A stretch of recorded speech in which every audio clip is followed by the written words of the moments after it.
Hi, friends. How are you? Listen, we all remember our teen years, don't you? Ugh, I know. You couldn't wait to grow up. That's all that mattered. You just want to get out of your parents' house. You want to do whatever you wanted. Whatever. This isn't a phase. This is my life. You don't understand. It's so dramatic, isn't it? But that's your teenage years. You're just trying to figure out who you are. And looking back, I think a lot of us can agree that it was, well, I don't know. Some people might say it was the best of times. Some would say it was the worst of times. But listen, today I put together a murder mystery and makeup compilation where we are going to revisit some angsty teenagers who went off the what? Yes. But in today's cases, these teenagers didn't just stomp their feet and slam their door and just give attitude. They took things way too far. Oh my, they ruined everything. Today we are talking about stories of teens who kill. So let's get into it.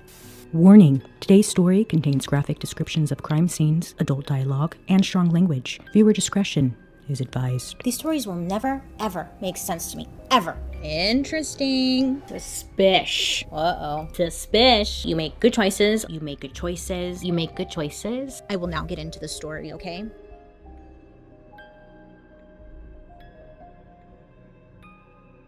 Our first story involves vampires, okay? And it's a throwback, let me tell you. I remember this episode so much because, we laughed. We giggled. It's about a vampire. Okay. There was this kid, 17-year-old Rod Farrell. He was a vampire, allegedly, who led a group of friends on a chaotic road trip in the late 90s. And yeah, vampire.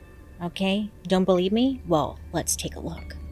Disclaimer, I'm just letting you know today's story involves lots of blood, some self-harm references. There is one line about a dog, sexual abuse. I mean, it's really all of the above.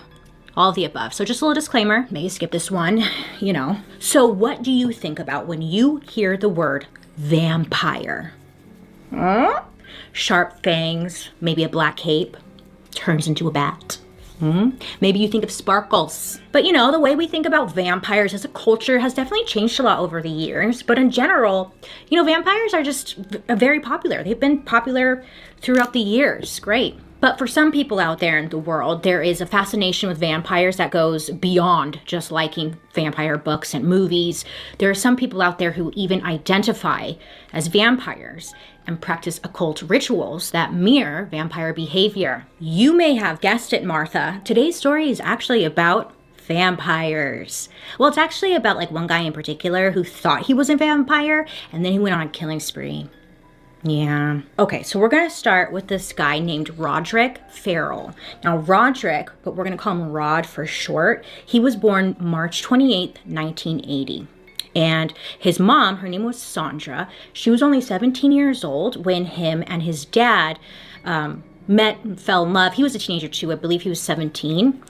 His name was Rick, but it doesn't matter because he's not a lasting character in the story. So his parents, they were young children, trying to raise the baby themselves. And 9 days after Rod was born, Sandra and Rick, they decided let's get married.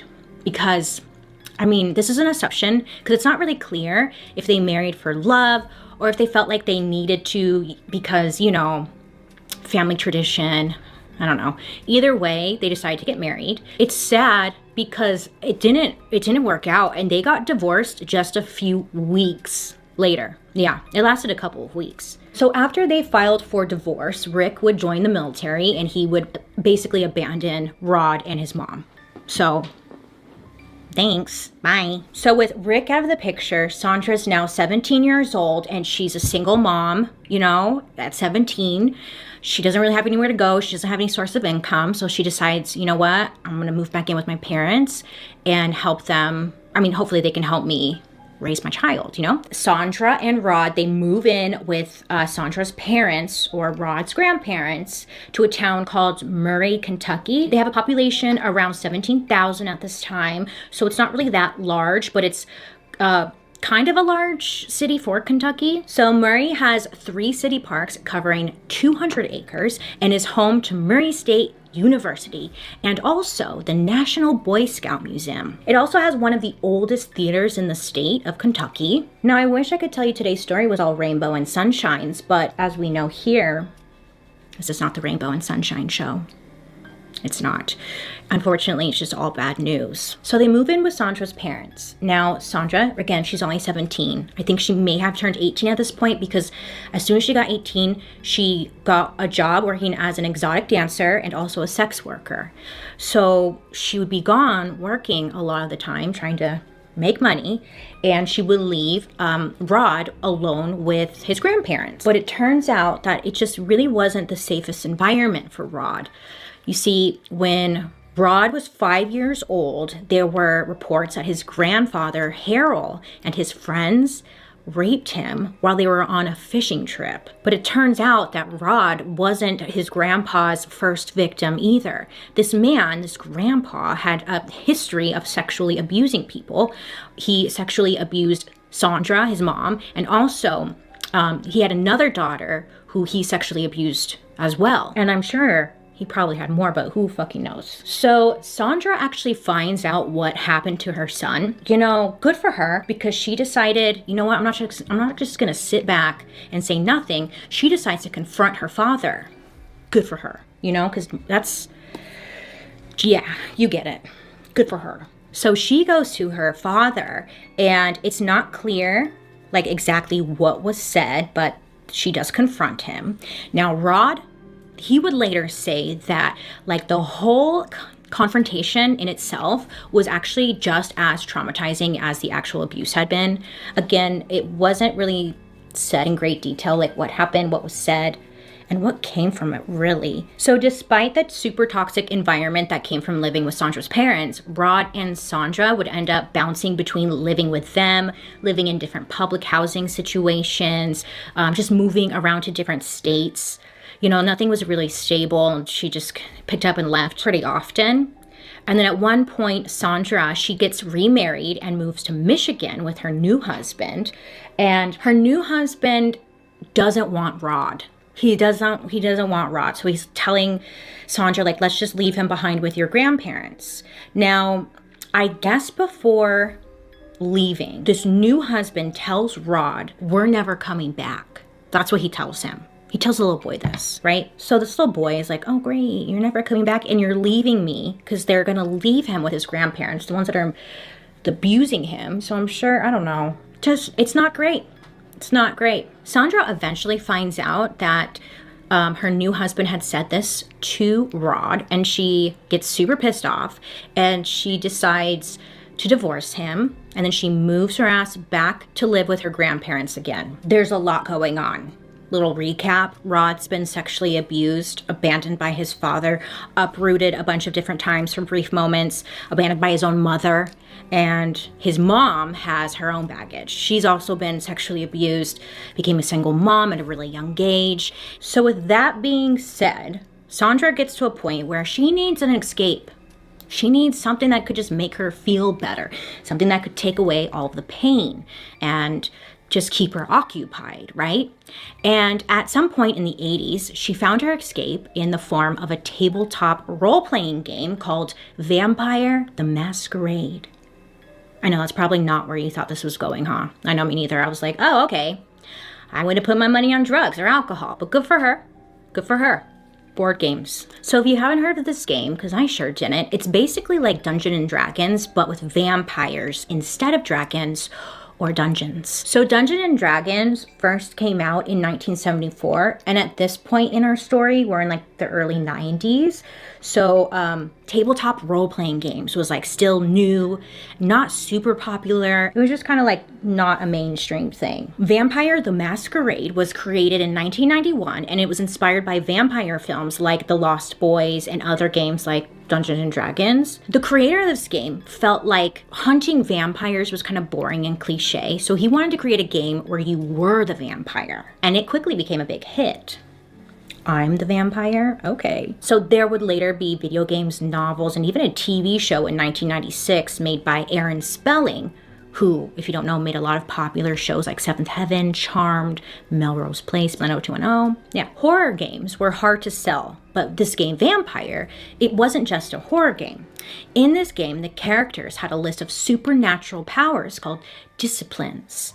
These were powers like strength, speed, toughness, as well as like mystic senses, mind control, and blood magic. This game gave characters more superhuman vibes than like the horror story ones. It just sounded a lot more fun. Players would use a 10-sided dice to wield these superpowers. Each skill determined the number of dice a player could use, and the values the player rolled determined success or failures in their quests. I know, it honestly just sounds super confusing. I'm sure if you're playing it, like it's not, because apparently it was said that it was a really easy game for new users or new players to quickly understand and pick up, which is probably why it became so popular. So when Sandra discovered the game, she became obsessed with it. And because the game was like really easy, it was easy for her to also teach her son Rod how to play as well, which she did. So she and Rod are playing this game, and both of them are just playing it nonstop. They love it. It's fun. They're vampires. Yay. Rod also started reading Anne Rice's Vampire Chronicle books, which kind of just fueled this flame of vampireness even more. And he was so obsessed, Rod, that he was now claiming to be a 500-year-old vampire named Visago, which is the character he created for the game. This may sound familiar because we have talked about vampires before, remember? I'm trying to think. I know we have. I did a vampire story not long ago with Sean Sellers, and then I did another one where it was a 500-year-old werewolf or 300-year-old werewolf. Anyways, this is different because Rod is a 500-year-old vampire. Because I know some of you are going to be like, didn't you do this story? And I'm going to say, no, I did not, because I did not. But it may sound like other ones we've done. Okay, moving on. So, Visago. So to look the part, Rod decided to his fashion changed as he's getting older, he's a teenager, and he takes on the role of this vampire. Rod is dressed in all black. He's wearing trench coats now. He grew his hair out really long and started wearing it in a ponytail, as vampires do, I think. But that's not all. Rod also turned his bedroom into like a shrine to the occult. Oh, super creepy. In an interview, Rod said that everything he was listening to was dark, that it was based on hate, war, and death. His bedroom was filled with upside down crosses, dark books like the Satanic Bible, and just a bunch of weird stuff. There's one like, what's it called when you have sex with dead bodies? That stuff. What's it called? I'm drawing such a blank right now. I'm so sorry, but that kind of stuff. Rod also had hooks and metal cables hanging around his room, so it looked like something out of the movie Hellraiser. For some reason, he said that he had a pile of broken glass laying in the corner of his room at all times. I don't really know what that was about though, the broken glass. Maybe one of you knows. Like, what is that? Is that a reference to something? Let me know down below. Thank you. So in his bedroom, there were actually photographs of Rod hanging upside down in his room because, you know, vampires. Huh? But to top the vampire vibes off, Rob would go for walks in the cemetery late at night. Well, you may be thinking to yourself, okay, that all makes sense. Well, does it? I don't know. Maybe you aren't thinking that at all. But in order to be a vampire, Bailey, one must drink blood, don't they? Yes. A little bit of blood drinking does need to be involved. So there was this guy that Rod met in school, and his name was Steven. Now, Steven was also super into vampires. Yeah. He was like, oh my God, yeah, me too. I don't know. They were both super into vampires, right? Both into the occult. And both kids came from broken homes and were not the most financially stable. Because of this, it's believed they had something to bond over. Steven said that they bonded because Rod had the same views and same principles in life. Something about like they both agreed, kill or be killed. Like very dramatic, as teenagers are, you know? So to this kid, Steven, Rod was like a reflection of himself, right? And he said that the feeling would send chills through his entire body because he finally found his spiritual person. I mean, it's good to find friends and all, but you know, these guys took friendship to a whole different level, I guess. You could say that. So about a year and a half into their friendship, Steven finally decided, I'm going to bless you and turn you, Rod, into a vampire. You could say things were moving pretty quickly. But how does one turn someone into a vampire, you might be wondering? Well, according to Stephen, Rob met him at a tombstone, and they called this tombstone the birthplace. And they did a ritual. So during this ritual, you would bust out like a regular razor blade and cut the upper arm. And after they cut themselves, Stephen would make Rod drink his blood, either until he had enough or until the blood stopped bleeding. And then he would do the same, like a little much. Like, I'm not that desperate to be your friend, but now Stephen referred to himself as a quote unquote responsible vampire, because to him, like, he tried to teach Rod that blood should only be taken for survival. And he would go on to say, quote, "Giving blood as a gift is one of the most precious gifts you can give someone. It is a total commitment. There is no turning back once this is done," end quote. But Rod kind of like disregarded that lesson. You'll soon find that out. But it turned out that Rod's mother, remember Sandra, she didn't really have a problem with this whole vampire thing. You know, she's like, oh yeah, he's dressing up, being all kind of different and stuff, but you know, he's fine. Like, one day she had found Rod in his bedroom with some friends, and they were cutting their arms with a razor blade. I guess there was like blood everywhere. And Sandra like walked in and was like, oh, boys will be boys. Am I right? You know, don't forget to clean up. So yeah, I mean, it turns out the reason that Sandra was so relaxed about it was because she too was super wrapped up in this vampire lifestyle. She referred to herself as Sta, Mistress of the Dark, after an Elvira movie character. And she would dress up. The whole house was like vampire themed. And she would take things to just a super inappropriate level. Hold on, let me just do my eyeliner, because this is already creasing. In September of 1996, Stephen, remember Rod's friend, he had attacked Rod pretty badly, to the point where he did need to go to the hospital, but he refused treatment because they were brothers. Anyways, but he refused treatment. And Stephen ended up being convicted for the attack, but I couldn't find any articles explaining why Stephen attacked Rod. There's a theory though. So the theory, shortly after his incident, Rod's mom was charged with soliciting a minor, Stephen's 14-year-old brother. Apparently, allegedly, Rod's mom, Sandra, she was writing him love letters, his 14-year-old, and was begging him to help her cross over and make her his vampire bride. Yeah, there was just like a lot going on with this unit. So my guess is that Stephen found out about his younger brother and Rod's mom and like kind of took matters into his own hands. That's the theory, okay? But after this, it's safe to say that their friendship was officially over. So around this same time, Rod, he started skipping school, right? He's skipping class, he's ripping heaters, smoking on school grounds, and just being a very bad boy, okay? I'm about to say something. I was about to say, do you blame him? He does not have like the best role models around him. Shit, man. Anyways, he's just not being a great kid. And he came across this other kid at school who were kind of like him. There's the bad kids, right? And they kind of all got together. It was like a sense of community. All the misfits like him kind of gathered together, and Rod became this leader, teaching them about his vampire lifestyle. Hey, like, look at me, like, I'm a vampire. Don't you want to be like me? We have the same background. Being a vampire, super cool. You get to do vampire stuff. Like, it's cool, you guys. Be a vampire with me. And he welcomes these misfits into his vampire clan. One of the kids he welcomed into his vampire clan was a kid named Howard Anderson. Now, he was only 16 at the time. I just need to get this eyeliner on because I just messed up my eyeliner. I'm so upset. It's fine. I look great. Anyways, one of the kids he met at school was Howard Anderson, who was 16 at the time. Now, this kid, Howard, he also came from a really poor family, and his father was said to be an alcoholic.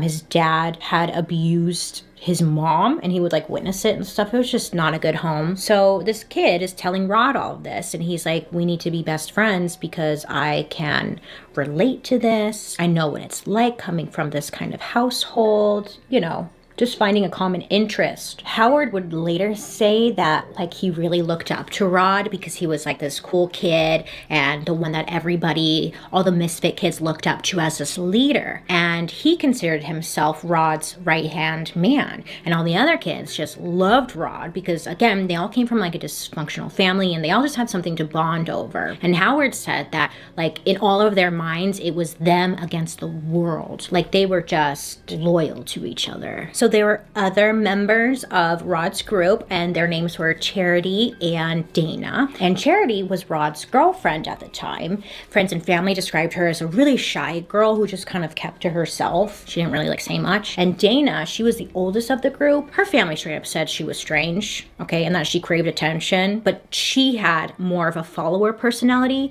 and was easily manipulated. At least they're honest. They were aware.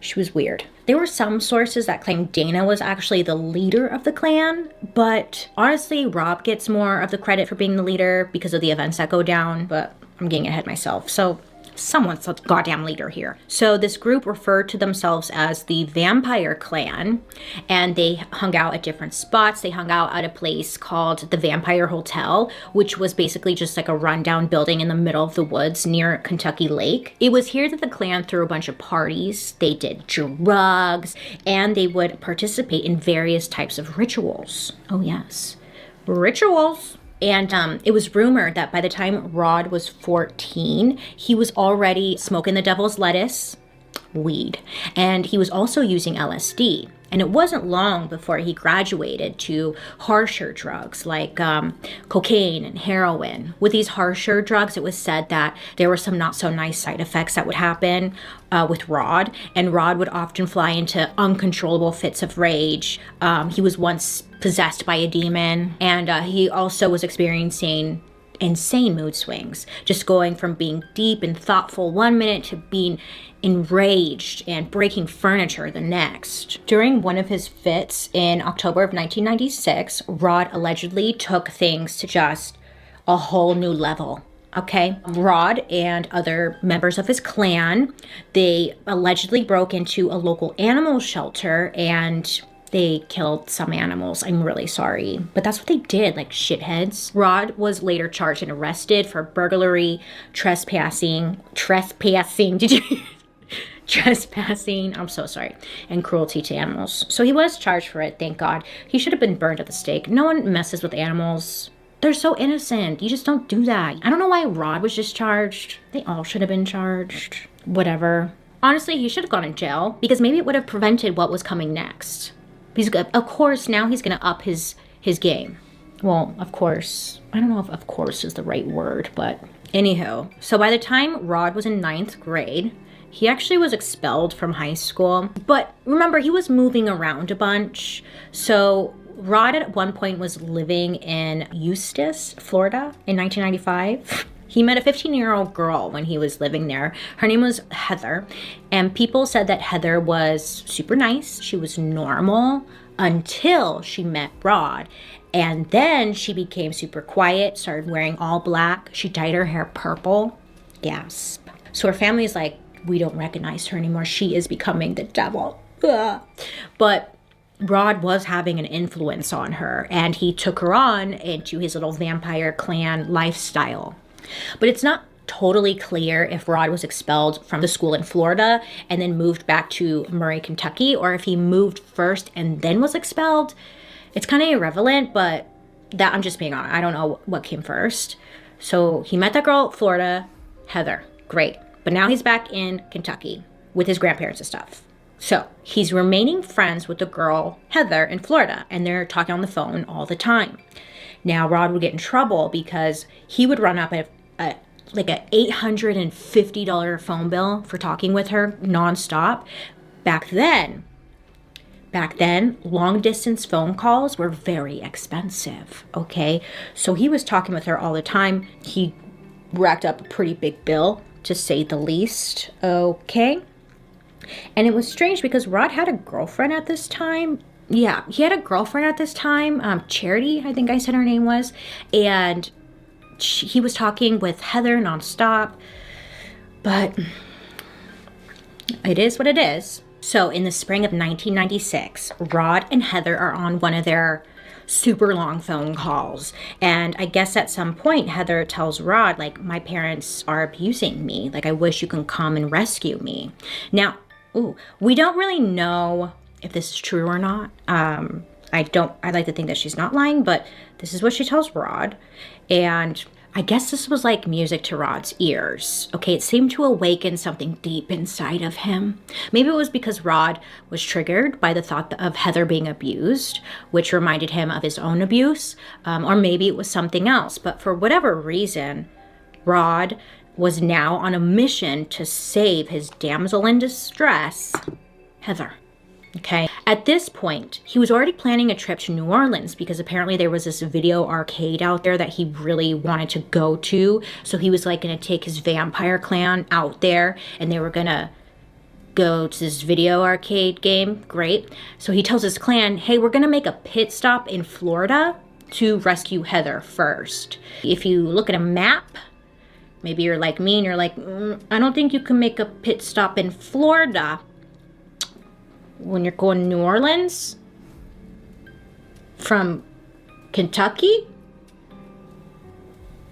But okay. Kids, you know, they're just wild imaginations. Get off. I hate when that happens. Why do you do that? Okay. So sometime during the middle of the night on November 23rd, 16-year-old Rod, his 16-year-old girlfriend Charity, 16-year-old Howard, and 19-year-old Dana would all get into an old like Buick Skyhawk and they hit the road. So they were driving a 750-mile drive from Murray, Kentucky to Eustis, Florida. 750-mile drive. Road trip. Again, making a pit stop in South Florida before going to Louisiana somehow makes sense to them. But okay, sure, okay. Anyhow, so the gang ends up going to Florida and they meet Heather. And in the early morning of Monday, November 26, 1996, they head to the local cemetery where Rod officially, quote unquote, makes Heather a vampire in the official blood drinking ceremony. Now with this, Heather finally crosses over and she is now a vampire. She is one of them. And now they're on their way to go to New Orleans to this video game place. Because that's what vampires do. They play video games to celebrate. So they head on the road. They're heading out to New Orleans. Now the drive it does not go smoothly. Of course it does not. Because when does a long drive ever go smoothly? Never. Great. So they head off from Heather's, and the first thing that happens, like not even far away, was that they got a flat tire. Now, they get stopped by a police officer, like asking the kids where they're going. They smelled something funny from the vehicle, and it freaks the kids out, but there's like nothing really comes from it. On top of that, when they were doing the vampire ceremony, Rod took LSD, so he's kind of like tripping balls. So the whole thing is just making him a little funky fresh. And he's driving, which is even better. Note my sarcasm. So yeah, the LSD is probably not working with him. It's probably working against him. So the cop ends up like questioning them. They're not really, well, they just ate some blood. But like, there's nothing really to get them for. Anyways, so cop leaves. And the kids decide that they need a different car.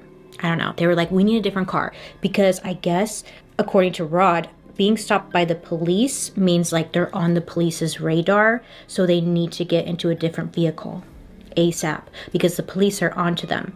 Rod is just extremely paranoid. So everyone's like, yeah, we need a different car, you know? Oh my God, yeah. So they decide like, hey, we're not far from Heather's house. And Heather was like, my parents have another car. It's a Ford Explorer. We could just steal it, you know? We could just steal my parents' car. And they're like, yeah, it's a great idea. Let's do it. Let's go get that car. So the plan was for Heather to go back into her house, leave the door unlocked to like the garage, and then head down the street and meet up with the group. And then Rod's girlfriend, Charity, and the other girl, Dana, were going to take Heather to her boyfriend's house to say goodbye, while Rod and Howard were going to break in and steal the Explorer. It sounds confusing, but essentially Rod and Howard they're gonna break in and steal the Explorer. Great. And then they're all gonna meet back together and leave for New Orleans. Seems simple, right? Yeah, okay. But remember, Rod is on LSD, so it's not that simple. He's like, oh, wrong. So the girls head out. Rod and Howard, they head to Heather's parents' house to steal the car. So they find the open door to the garage, but they can't find the car keys. Oh, shit. Originally, the guys had brought some clubs with them to use as weapons to scare Heather's parents into giving them the keys, just in case they needed to, but it wasn't like in the plan. But once they were inside the garage, Rod ends up finding a crowbar and decides like that's a way better weapon than this like little club I brought. So he ditches that and he grabs the crowbar and like goes into the house. So the first thing Rod and Howard do when they get into the house is they rip the phone off of the wall so no one can call for help. Because remember, well, it's 1996, like landlines, that was it. So they ripped that off of the wall. And then they begin to look around the house for the keys to the Ford Explorer. Now that's when they come across Heather's dad was sleeping on the couch, like in the living room. And this wasn't according to the plan, but Rod is like, you know what? I'm gonna kick his ass. So Rod starts beating the father to death with the crowbar. He beats him to a pulp, fracturing his skull, his ribs, everything until he dies. He dies. Not in the plan and not a great move there, Rod. Meanwhile, Heather's mom, I guess at this moment, was taking a shower. So she's in the shower. She gets out of the shower. And she goes to the kitchen and she pours herself a cup of coffee. And then she turns and she comes across Rod. Rod is standing there covered in blood, crowbar in hand. She's like, oh, fuck. I think it takes her a minute to kind of realize like what's going on. And then it finally registers in her brain like, oh, shit, tits, this guy is here to hurt me. Like, this guy doesn't want to be my friend. You know, she finally reacts and she ends up throwing the cup of coffee at him, hot cup of coffee at him. And this makes Rod angry. He's so angry, he just sees red and he beats Naomi to death with the crowbar.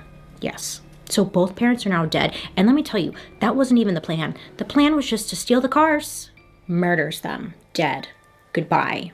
So Rod has now just killed Heather's parents, and Howard, I guess he was just standing by watching because he wasn't participating in the killing of the parents, but he does find the keys to the Ford Explorer, which was in the father's pocket. And so they're like, hey, while we're here, let's just steal some credit cards and some jewelry, and that can like help us fund our trip. So they do that. So they rob them too. Before they take the car and go, Rod and Howard do one last thing. They decide to like burn the body, do some kind of sacred burnage onto the body, and then do like a satanic ritual and like some kind of dance movements around them. The dead parents. I know. Jesus. Then they finally take the car and then they drive off, meeting with the girls. So the group take both cars to the nearby town of Sanford. Now the plan is to swap the license plates of the two cars, the old car and now the Ford Explorer, and then go from there, right? So they end up going on their way. They go through Tallahassee and they're heading towards New Orleans.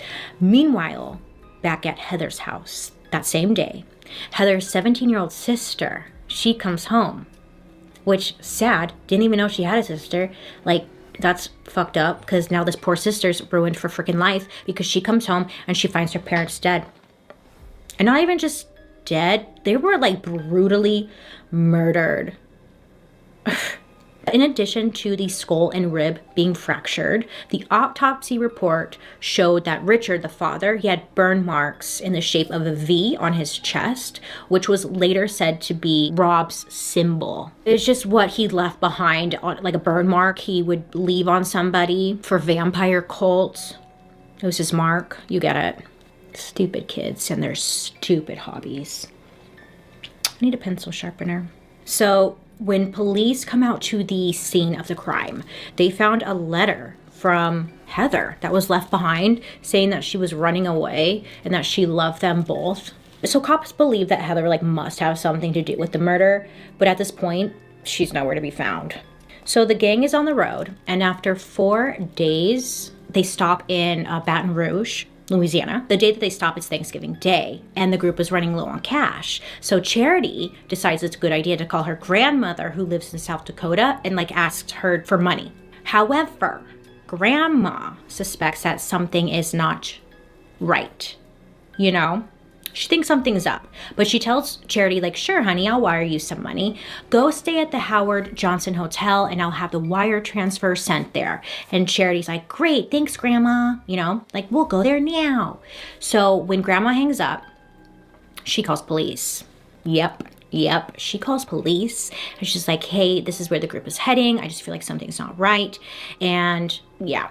So I'm assuming here, I'm not really 100% sure, but I guess they must have not had the best relationship, Charity and her grandma, because why else would her grandma call the cops unless she knew something's not right? You get it, I think. Yeah. Okay, great. So the whole gang, they arrive at the hotel that Grandma was sending the money to, but cops were already there, waiting for them. And the 5 of them end up getting arrested and were held at jail for a week before being sent back to Florida, where they were eventually placed in a juvenile facility. They had blood on them. They were all sorts of strange. They just found all sorts of suspicious evidence.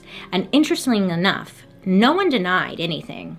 Rod was recorded making 2 different confessions. In one confession to police, Rod said, quote, I went to her dad and smacked the fuck out of him until he finally quit breathing. So yes, I'm admitting to murder. Actually, it took him about 20 fucking minutes to stop. I swear I thought he was immortal or something. End quote. Okay? Which is ironic coming from someone who thinks he's a vampire. Maybe he thought he was a vampire. I don't know. And then the cops asked Rod, do you have any remorse, for what you did? Do you want to apologize, And Rod said, yeah, no, why? Killing is a way of life. So, okay, so Rod just, all right, Rod, great, At least he confessed. I'll give him that. He also told them that the killings were done in a rush. Howard, on the other hand, admitted to the cops that the murders were premeditated, despite Heather asking them to not kill her parents, just steal the car. Howard told them that he was going to go for the father and Rod was going to go for the mother, but then he saw Rod just attack them both and he couldn't. Who freaking knows? So this ends up going to trial. Now, the case was a big, huge deal at the time. Rod was doing all kinds of interviews, okay? And he was claiming that he was being framed by a rival group of vampires. Oh yes, a vampire gang was out to get him.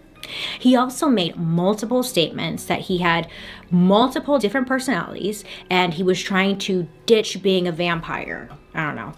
And whenever the media tried to photograph him, Rod, he would just stick out his tongue or say something like, God bless America. I don't know. All this publicity, though, it made it really hard to find a jury for the case. But eventually they did. They selected some jury members. And then in February of 1998, Rod, who was now 17, he pleaded guilty to 2 murders, armed burglary. Why do I say it so weird? Burglary. He pleaded guilty to that and 2 murders and armed robbery. He also claimed that the others traveling with him were completely innocent except for Howard, who was an accessory, confirming Howard's confession, really. So now the jury was tasked with deciding if they recommended Rod get life in prison or the electric chair. Now, Rod's attorneys tried to argue that he was insane, okay, and that Rod's age and state of mind should be considered when making the decision. 3 experts claimed that Rod was under the influence of extreme mental or emotional disturbance when he committed the murders, and they also argued that Rod's ability to really understand the crimes that he committed were clouded by his upbringing, his extreme drug use, and the fact that he was a vampire. It clouded his mind, y'all. Clouded his mind. Psychologists were also brought in to stand on the trial, and they brought up the fact that Rod was, sexually abused by his grandfather and his grandfather's freaking friends. And then Rod's aunt had testified during the trial that indeed the grandparents had sexually abused her and her sister, Sandra, the mom, remember? Yeah. So psychologists came in and determined that Rod was suffering from a laundry list of mental disorders. And this was just furthering the lawyer's argument that Rod was just not of sound mind and therefore should not be harshly punished. I don't know, man. But on February 23rd, 1998, the jury voted to give him the death sentence. Oh, yes. And then 4 days later, the judge sentenced him to the electric chair. Now, it's actually an interesting point because in an interview, Rod said that he had always fantasized about his death ever since he was a super young kid. He said, quote, "Going to the electric chair is, as morbid as it may sound, it's been a fantasy of mine. I used to think about that a long time ago when I was 9 years old." End quote. Dream big, they say. Dream big. For 2 years, Rob would hold the record for being the youngest inmate on death row. Congratulations, Rod, you did it, buddy. Wow. But then in 2000, Florida Supreme Court, they ended up reducing his sentence to life in prison. And he was like, God damn it. He was bummed. Whatever. So the rest of the gang, though, they didn't escape unscathed. Howard was convicted of the same charges as Rod, and as I mentioned before, he had confessed to his involvement in the murders, and he was sentenced to life in prison. Heather was being charged with murder, but then I guess because she testified against Rob and Howard, she's good to go. She's free to just be free, which is fine, because it sounded like she really didn't want her parents to die. That was a Rod and Howard thing. Charity was convicted of 2 counts of third-degree murder, robbery with a gun, and burglary armed with a weapon. She was sentenced to 10.5 years in state prison, and she ended up serving 8 years and then was released in 2006. Dana, she was convicted of the same charges as well, but she was sentenced to 17.5 years in prison. She ended up serving 13 years, and she was released in 2011. Rod's mom, Sandra, strongly believed that her son didn't deserve the death penalty. I mean, of course, right? But she believed that Heather should be charged with murder as well. She would go on to say, like, there's one person walking around who's just as guilty as he is, and he got the super harsh treatment and this person didn't. She's just like really upset that Heather got to walk away scot-free pretty much. Yeah, so she's really pissed about that. So during Rod's trial, Sandra took the stand, but her testimony was just all over the freaking place and it did not look good, Sandra. It was not helping anybody. She claimed that her involvement in vampirism was over-exaggerated. But then later, she turned to reports during a break and said, like, I'm a vampire and we live forever. I will never die. So she was very flip-floppy on whether or not she's a vampire. She also said she was upset by the way that the media was portraying her and also how the psychologists during the trial were portraying her, okay? She was like, I am not a vampire. I'm just trying to help my son. Sandra would later claim that she changed and she is no longer mentally ill. She is cured. So good for her, I guess. I don't know. After the murders and after the trial, Sandra would go on to auction off everything that belonged to Rod, including art projects that he made as a kid, photos, stuff from his room, his ashtray, and she was just kind of milking it. Because you know those people who are like obsessed with murder and stuff? And, well, not me. I wouldn't buy it. Anyways, you know those people out there who like want to buy all the... She was auctioning it off to them. You get it. So she was making some money, you know? It's just so stupid. Is that against the law? Excuse me. Okay, sorry. After the story of Rod's crime hit the newsstands, other details began to surface about the blood-drinking teen cult that her son was a part of. And the neighborhood Sandra, was living in, they all signed a petition behind her back asking her to leave, that she needed to move away because it was a bad look for their community. So Sandra, she ended up packing up her stuff and pretty much just making a new life for herself. She started a jewelry business and she moved back in with her mom to take care of her. Her father was diagnosed with dementia and would stay in a home, be taken care of. Sandra moved in hopes to just get a fresh start and put her past behind her. No word if she's still a vampire or not. I don't know. Over the years, there's been a lot of back and forth. Rod and Howard have been trying to appeal. Both of them had appealed for a new sentence hearing back in 2013, but both attempts were dismissed. And then a few years later, a new rule came out saying that a mandatory life sentence without the possibility of parole for a juvenile is considered cruel and unusual punishment. So with that being said, at the age of 39, Rod and Howard were able to challenge their life sentences again and hopefully get out. So Howard ended up being resentenced to 40 years in prison by the judge, and he was allowed his time served, which was 22 years, to be credited towards him, and he will most likely be up for release in 2031. And Rod got a new hearing. His was like moved around a lot because it happened right when the pandemic was going on, but it ended up taking place in November of 2020. And the judge listened to 3 days of testimony. Heather's sister came and like begged the judge to keep Rod in prison. And then the state attorney filed a 57-page document defending the original sentence, mentioning Rod's vampire clan, and said that his interest in the occult, it caused him to become violent. And Rod would make his own statement that claimed Heather told him that her father was sexually abusing her. And because of that and his own history, he felt like he had to do something. He said like, yeah, that he had to help. No, yeah. Anyways, Rod told the court, I know, this is a quote, I know nothing I can say or do will bring them back. And I hope you just know that how truly sorry I am. I cannot tell you how many nights over these decades that I have wished with all of my soul that I could take the night back, preventing this from happening. End quote.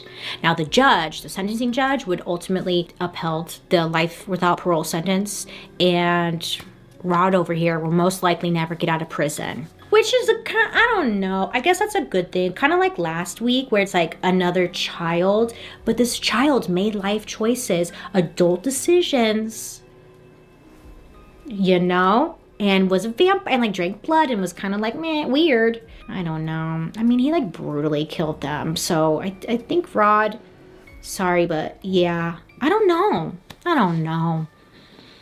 You want to hope, or at least I do. I like to hope that people change, but also, I don't know. He killed a mom and a dad, and the poor Heather and her sister have no parents because of what? I mean, well, I don't know.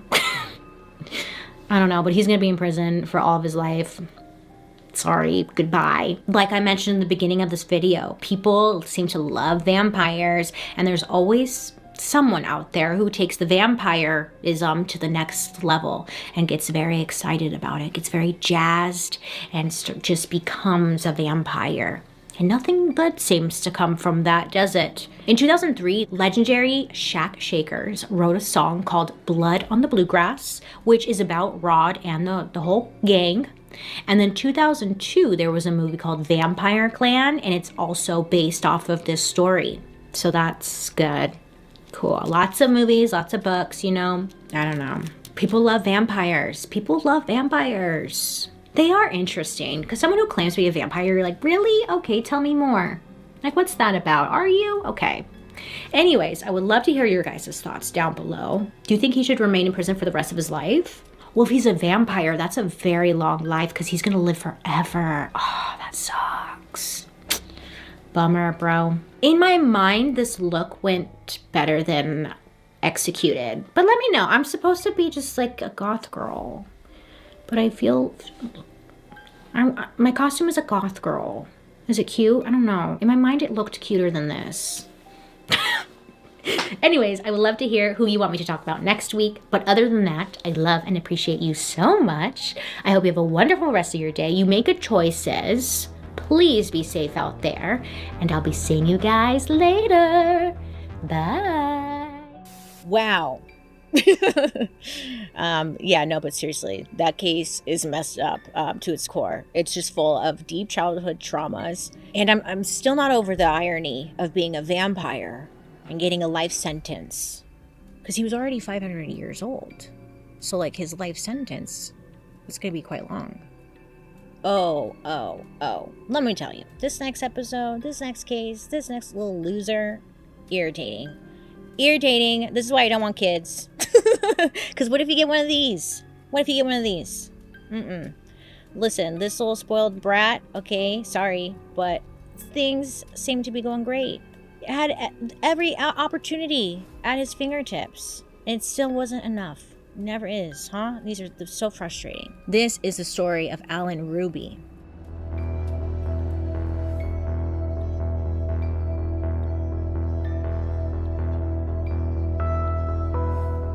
I actually never heard of this story.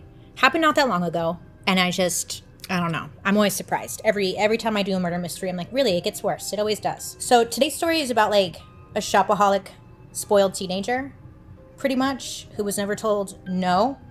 And that was like the only intro I could think of. Pretty much. So let me start doing makeup. I'm thinking I'm going to do blue today. Okay, great. So the Harubi family, that's who we're talking about. It was a family of 4. There was the father, his name was John. Mother, her name was Joy, but everyone called her Tinker. They had a son, he was the oldest son, his name was Alan, and then a daughter named Catherine. So John, who was 50 at the time of this story, he was a publisher of a local weekly newspaper. His family, like generations before him, had owned the Duncan Banner, which was a local paper. And it was like 3 generations in his family this paper was in. And then he ended up selling it in 1997. So when he sold the paper, it left the family like with a good chunk of change. You know, like they had a good amount of money and they were able to live pretty comfortably. Then in 2007, John bought 2 other local papers, the Marlow Review and then the Comanche County Chronicle. So again, local paper. It's what he knew. It was in the family. I think he liked it, right? So he kept it going. I got eyelash glue stuck all over my lashes. This is a side note.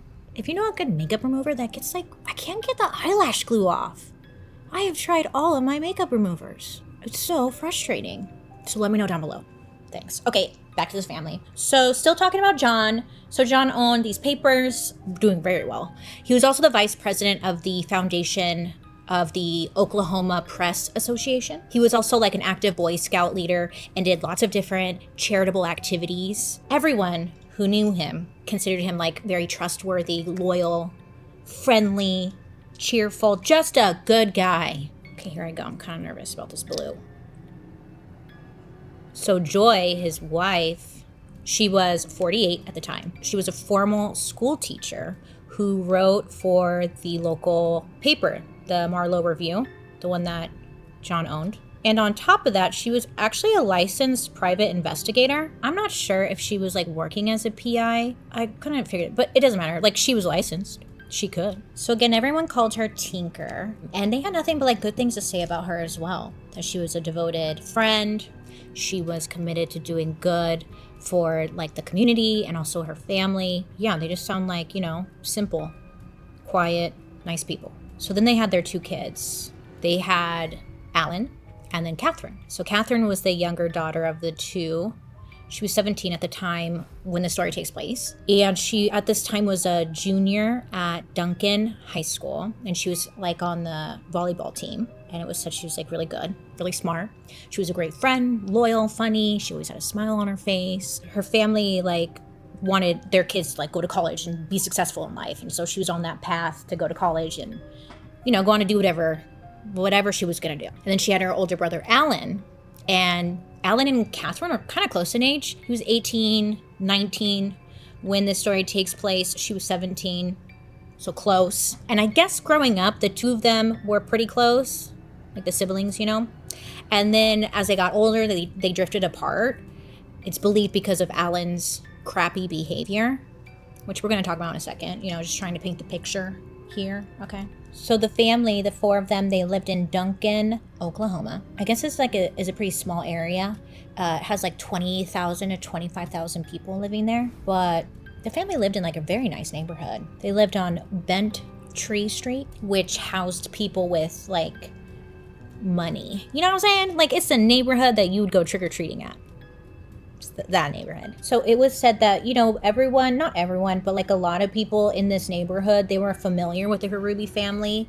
You know, they had like a large presence there. They were well known, and it was said they were extremely well liked. You couldn't not like them. They were just nice people. There was a neighbor who would like later give an interview, and this neighbor was like, oh, the Harubi family would always help you out. Like if your car wouldn't start, they'd come out and like help you jump your car.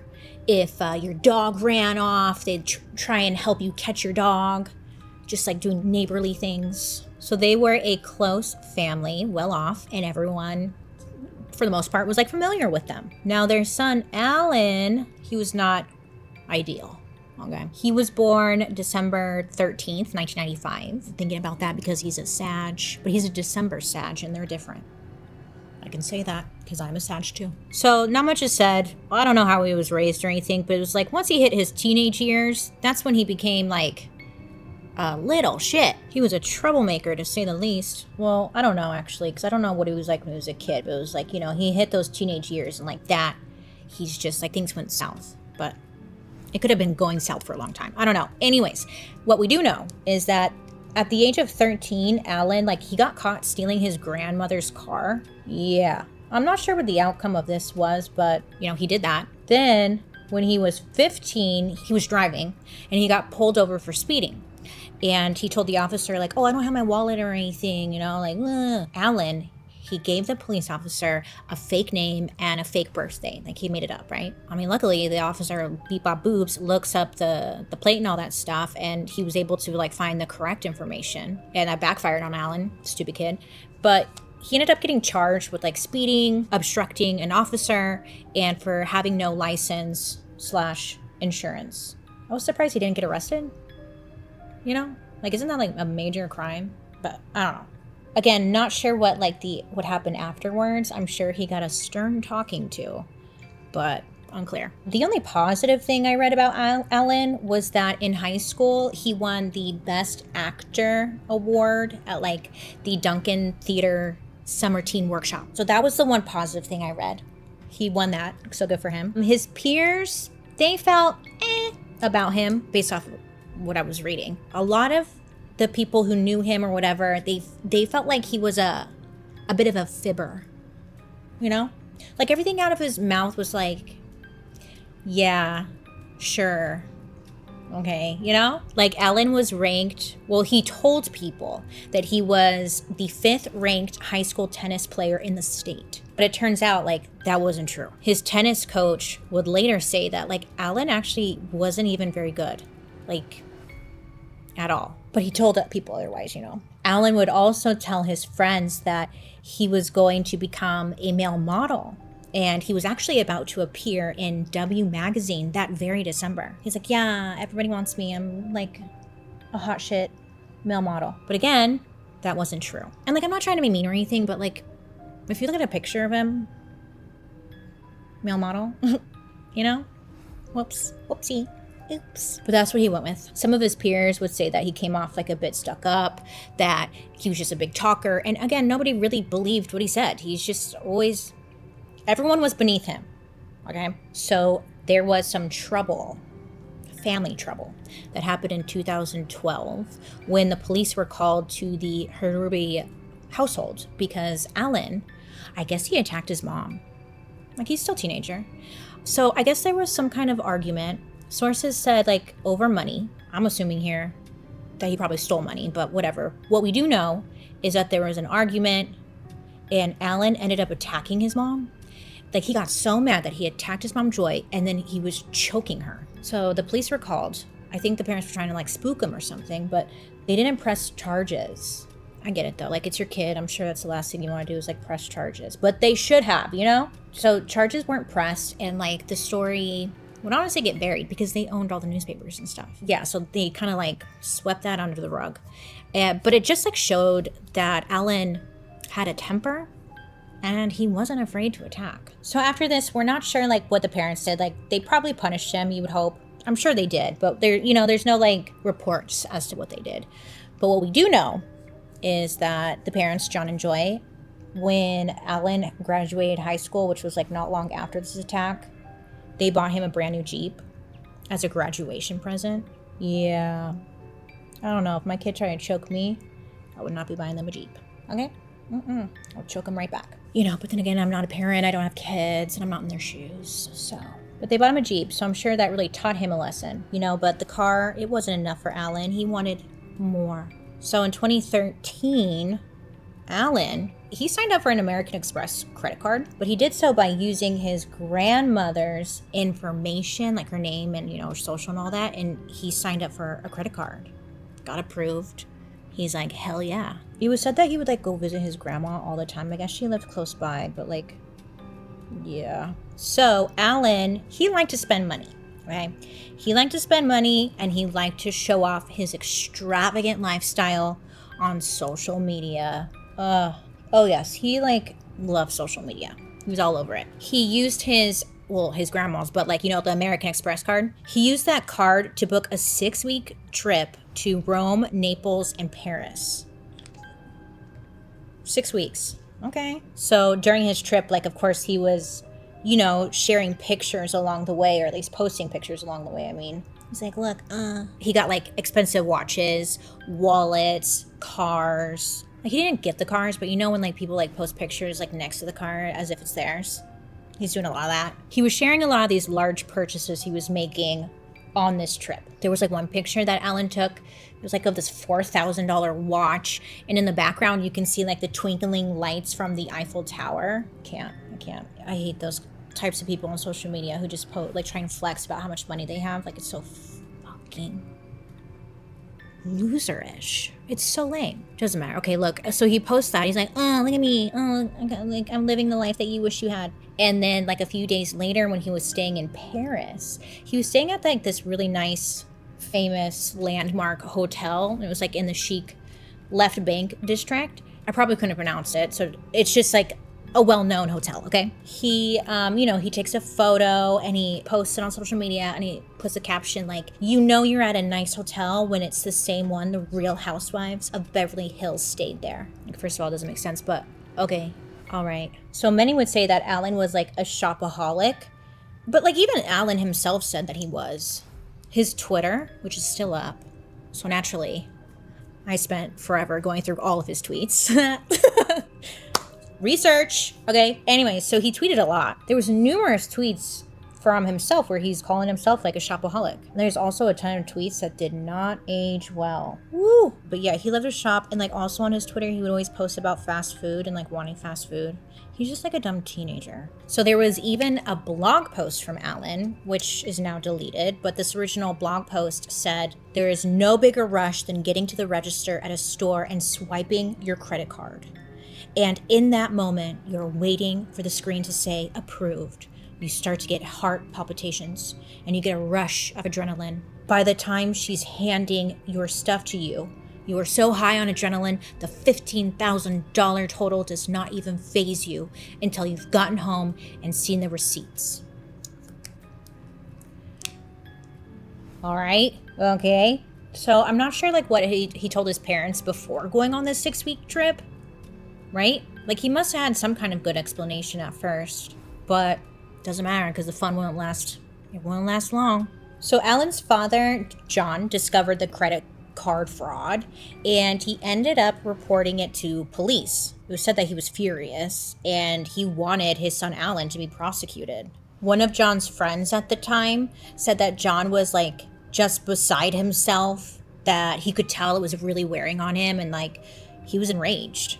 So his father followed through, and Alan was officially charged in August of 2013 with racking up nearly $5,000 in fraudulent purchases on his grandmother's card. But law enforcement, they said the real amount was closer to $80,000. Yeah, I believe that more, because $5,000 for a 6-week trip, he charged way more than that. So then in January of 2014, Alan, he actually pled guilty to the charge of the credit card theft. So after this, he would be placed on delayed sentencing, which is a form of probation for young offenders. So as part of the punishment, the court ordered him to pay restitution. He also had to attend drug and alcohol counseling and complete a cognitive behavior program, and then also undergo a substance abuse evaluation. I don't know, if you caught your kid doing this, what would be the proper punishment? I'd be lock him up. Well, yeah, I think that's fair. I'd be no, he needs to go to jail. Because obviously this little shit didn't learn anything, because the next month, it was February 2014, Alan, his spending wouldn't be stopped, right back at it. So he posted 2 photos of these expensive ass wallets, including like one of them had the initials monogrammed on them. So, it was like extra money for that one. He posted this online of the 2 wallets. One of them had been chewed up by a puppy. So I had like bite marks all over it. And Alan captioned it, 2 wallets, 2 days. Like, wow. He has so much money. He went through 2 wallets in 2 days. Oh, get better goals, people. Okay? Get better goals. Right? Come on. This isn't a flex. Ugh. So he posts this. No idea where he got that money from. And then a few months later, Alan started up a Facebook page that contained the following line. Having observed surgeries at Duncan Regional Hospital during his high school years, his career plans include studying plastic surgery. I guess was his new lie. Well, maybe it wasn't a lie. Well, it's probably a lie. Because Alan was telling people that, he was studying to become a plastic surgeon. Okay, all right. And then also on this Facebook page, it said that he was being represented by a public relations company and a modeling agency in Oklahoma City. Again. Okay. All right. Sure. All right. Okay. Modeling. All right. Okay. Well, Alan, he needed to keep up appearances, and he went back to what he knew. Stealing from his grandmother. So this was the summer of 2014, and Alan would visit his grandma, and I guess she would leave her checkbooks out, because she's trusting or whatever, that her grandson isn't going to be a little shit. So she's leaving her checkbooks out, and he would just steal checks from the checkbook. There were some sources that said his grandma had dementia, but then other sources said that she didn't. So I don't know if that was true or not, but either way, he was taking advantage of her. Okay, we can all agree on that. So between June 1st and July 15th, 2014, Alan stole some of his grandma's checks, and he used them to spend around $17,500 until the bank, grandma's bank, had caught on and contacted her and told her that they believe she was a victim of forgery. They pulled video surveillance that caught Alan cashing one of the checks. Oh yeah, so he was caught and he was about to get in trouble. I guess nobody knew yet, or at least there weren't any consequences happening yet. So Alan just kept posting on his social media like normal, There's this one photo from August 2014. It's of Alan. It was on his social media. It's on his Twitter, I think still. But he's at the local WinStar casino and he's holding up a cash voucher. And the caption said I was the big winner. And but I think maybe it was sarcasm because the cash voucher was for $41. But yeah, okay. So once the summer is over, a few weeks go by, and Alan, he goes to college, and he's attending the University of Oklahoma, where he would be majoring in political science. So no plastic surgery, I guess. So the school was about 75 miles from his parents' home in Duncan. And when he got all moved in, he had tweeted about having lunch with his mom at a popular restaurant that was near the campus. The tweet said lunch at the Mont with Mummy. All moved in. According to the students at the University of Oklahoma, the people who knew him or was around him, they said Alan would often brag about how much money he had or how much money his family had. Plus he was known to go on spending sprees. He would show up to class or at a friend's house wearing a Rolex watch. He would have Louis Vuitton shoes and would tell people if he traveled, he only flew first class. He was just annoying. On social media, anytime Alan would post something, he's always showing off. He would use hashtag expensive. Friends who knew him at the time, they referred to him as impulsive, spastic, and obsessed with money. And I think based off of everything we've heard, we can all agree on that. Sounds about right. So Alan has moved in, right? In October of 2014. He's driving his Jeep and he once again gets pulled over for a traffic violation. And he does the same thing that he did when he was younger. He told the officer he didn't have his driver's license, and then he gave a fake name and birth date. This time though, the officer didn't look him up or anything. Just kind of was all right, and gave him a ticket, which is a shame. And I believe this is like when he's reaching his, like, the boiling point. Some sources said that, like, after Alan got caught stealing his grandma's checks, he went and he borrowed money from loan sharks, and like payments were due, but he had no money. So he needed to fix this quick. Alan decides the only way to continue this lifestyle was to get rid of everyone. So that same night that he got his ticket, he actually drives out to his parents' place, you know? He knew that his dad, John, he carried, or he had like a 9mm pistol in his pickup truck. So his dad was like at work or something, and Alan drives to his location, kind of like parks the Jeep so his dad doesn't see him. He finds his dad's truck, he gets into the truck, he takes the gun, and then he drives back to his college. Just hours later, John, you know, he goes out to his truck and he notices that the gun was gone. So he instantly went to the police and reported it stolen. So Alan, he steals the gun, he drives back to his college, he like waits a little bit, and then he drives back out to Duncan and waited down the block from his parents. So he's doing a lot of driving. So he kind of like parks down the street so no one would see him, and he's like waiting for his mom to get home. So once he sees his mom, like, you know, pull into the house, whatever, he waits a little bit. Alan snuck around the house to get to the backyard so he can go through the back door. When he gets inside the house, he shot his mother in the head. When the first shot didn't kill her, he shot her a second time. Over what, you say? I know. Then his poor younger sister, Catherine, she was in the front driveway and she was just like out there fucking washing her car. She heard something, so she comes into the house, and you know, that's when she comes into the house, Alan shot her in the head, which killed her instantly. So then Alan said that he then waited in the house for about an hour for his dad to get home from work. Yeah, he was sitting in the house with the bodies of his mom and sister just like laying there, and he's sitting there for like an hour. What in the sick? I know, so gross. So Alan's just waiting there for his dad. So his dad does get home, and when he did, John walked into the house where Alan shot him and like watched his father fall and then shot him a second time. After killing his whole family, he staged the house to make it look like, he tried to stage the house to make it look like a robbery had happened. And then before leaving the house, he took the gun, the murder weapon, and then also the home surveillance equipment. Yeah, he took that with him. Now, some reports say that he tossed this stuff into a nearby lake. But then I was watching like the court footage, and I believe they said that Alan took the stuff and put it in the family storage unit. But either way, what I'm trying to get at is he was trying to rid the evidence.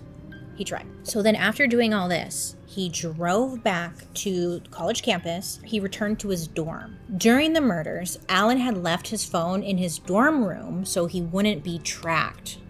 Like he was, you know, trying to think ahead, I guess. So when he got back to the dorm room and back to his phone, he sent out a few tweets.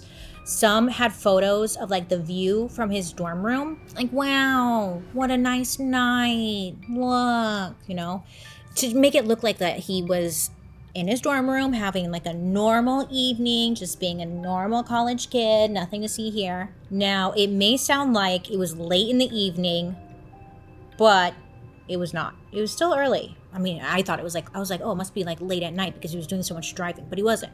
When Alan got back to his dorm, you know, he posted all those tweets and whatnot.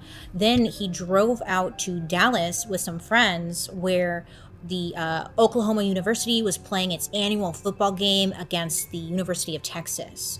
So it was like this, you know, everyone was going. He didn't go to the game, but he booked a room at the Ritz-Carlton, Dallas.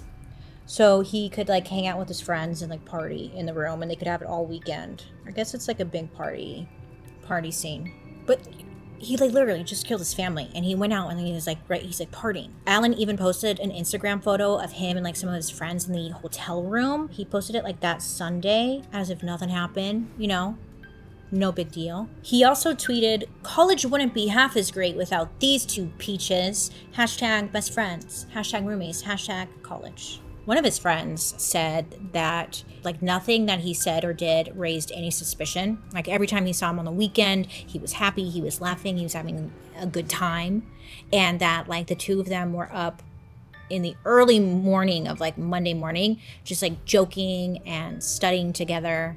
Like nothing literally happened. So around 9 a.m. Monday, October 13th, 2014, Duncan police, they receive a 911 phone call from a, distraught woman who turned out to be the Harubi family housekeeper, who had been working for the family for like almost 20 years at this point. She arrived to the house like normal, and that's when she found the dead bodies of John, Joy, and Catherine, and all of them had been shot dead. So at the crime scene, it was all three bodies, and then also around them were the 5 spent 9mm shell casings. Sadly, the bodies weren't discovered for like almost 4 days, but people were starting to get worried when John didn't show up for work Friday morning. And also, according to employees, he also failed to cover the weekly high school football game, and like John always attended the football game, so it was just like, it was weird. So when the police get out there and, they see the crime and all that stuff, the Duncan police, they inform Alan about his family. And it was said that he was like crying and like, he was very upset. But some people like kind of felt like it was funky, it was acting a little bit. But so Alan went down to the police station with them, and, they're telling him about like the early stages of their investigation. The police chief noted that Alan was distressed and very upset, and then he even like spent a long time with a chaplain confessing his sins. Because Alan was suspected in a pending stolen check complaint, police held him for the night for further questioning. On top of that, Alan had also violated his probation for the credit card fraud offenses by traveling out of state to Dallas. So they're like, we're holding you here for that. They knew something was up.